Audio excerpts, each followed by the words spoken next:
DCC ಬ್ಯಾಂಕಿನ ಮೇಲೆ blame ಬರ್ತಾ ಇದೆ. ಯಾಕಂದರೆ DCC ಬ್ಯಾಂಕಿನ ಬಗ್ಗೆ ಮೊದಲಿಂದ ಕೆಲವೊಂದಿಷ್ಟು ಆರೋಪಗಳು ಮತ್ತೇನು ಬರ್ತಾ ಇದ್ವು. ಆದರೂ ಅದರ ಮನುಷ್ಯ ನಿಮಗೊಂದು ಮಾತು ಹೇಳ್ತೀನಿ, ಗೆಲ್ಲೋ ಮುಂದೆ ಯಾವ ಮಾತು ಬರೋದಿಲ್ಲ. ಸ್ವಲ್ಪ ಏನಾದರೂ ಎಡವಟ್ಟಾದ್ರೆ ಸ್ಟಾರ್ಟ್ ಆಗಿಬಿಡ್ತಾವೆ. ಈಗ ಹಂಗಾಗಿದೆ ಪರಿಸ್ಥಿತಿ. ಏನೋ 5-6 ಸಾವಿರ ಕೋಟಿ ರೂಪಾಯಿ ಉಳಿಸ್ಕೊಟ್ರು ನಮ್ಮ ಹಿಂದಿನ ಕತ್ತಿಯವ್ರ ಸಮಯದಲ್ಲೇ. ಹೀಗಾಗಿ ಏನೋ ಒಂದಿಷ್ಟು ಅಲ್ಲಿ ಇಲ್ಲ ತಪ್ಪಾಗಿದ್ದು ಸಹಿತ ಹೊರಗೆ ಕಂಡು ಬರಲಿಲ್ಲೇನೋ ಇದ್ರೂ ಇರ್ಬೋದು, ಯಾರಿಗೂ ಗೊತ್ತು. ಇತಿಹಾಸ ಗರ್ಭದಲ್ಲಿ ಏನೋದು ಗೊತ್ತಿಲ್ಲ. ಆದ್ರೆ ಗೊತ್ತಿರೋದ್ರ ಬಗ್ಗೆ ನಾವು ಮಾತಾಡೋಕ್ಕಿಂತ ಊಹೆ ಮಾಡೋದು ತಪ್ಪಾಗ್ತದೆ. ಬಟ್ ಆದರೂ ಇಂಥ ಒಂದು ದೊಡ್ಡ ಘಟನೆ ಆಗ್ತದಂದ್ರೆ ಇನ್ನೂ ಎಷ್ಟಿರ್ಬೋದು ಅನ್ನೋಂಥ ಪ್ರಶ್ನೆಗಳು ಎಲ್ಲ ಕಡೆ ಕೇಳಿ ಬರ್ತಾ ಇದ್ದಾವೆ.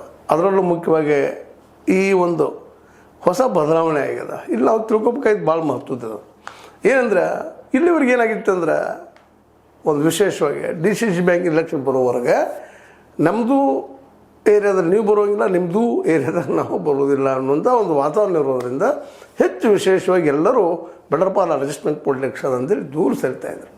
ಆದರೆ ಯಾವಾಗೇನೋ ನಮ್ಮ ಜಾರಕಿಹೊಳಿ ಸಹೋದರ ತಲೆಯಲ್ಲಿ ಹುಕ್ಕೇರಿ ಭಾಗಕ್ಕೆ ಎಂಟ್ರಿ ಹಾಕಬೇಕಂತ ಬಂತೋ ಅಲ್ಲಿಗೆ ಇದು ಹೊಸ ಸಮಸ್ಯೆ ಸ್ಟಾರ್ಟ್ ಆಗಿಬಿಡ್ತು. ಒಂದು ರೀತಿಯಿಂದ ಇದು ಒಳ್ಳೆಯದಿನ. ಯಾಕೆಂತಂದರೆ ಒಂದು ಪ್ರಜಾಪ್ರಭುತ್ವ ವಾತಾವರಣ ಎರಡೂ ಕಡೆ ಆಗುವಂಥ ಪ್ರಸಂಗ ಇವತ್ತು ಬಂದದ. ಹುಕ್ಕೇರಿ ಭಾಗದಲ್ಲಿ ಇರ್ಬೋದು, ಹುಕ್ಕೇರಿ ಭಾಗದಲ್ಲೂ ಕತ್ತಿರ್ಬೋದು, ಯಾರೋ ಮಾತಾಡೋಂಥ ಪರಿಸ್ಥಿತಿ ಒಳಗೆ ಅವತ್ತೂ ಇರಲಿಲ್ಲ, ಇವತ್ತಿದ್ದರೂ ಗೊತ್ತಿಲ್ಲ.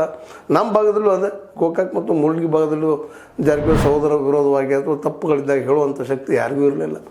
ಆದರೆ ಇದು ಏನು ಎಂಟ್ರಿ ಆದರೂ ಒಂದು ರೀತಿಯಿಂದ ಏನಪ್ಪ ಅಂತಂದ್ರೆ ಪ್ರಜಾಪ್ರಭುತ್ವ ಹೊಸ ಗಾಳಿ ಬಂದಂಗೆ ಆಯಿತು.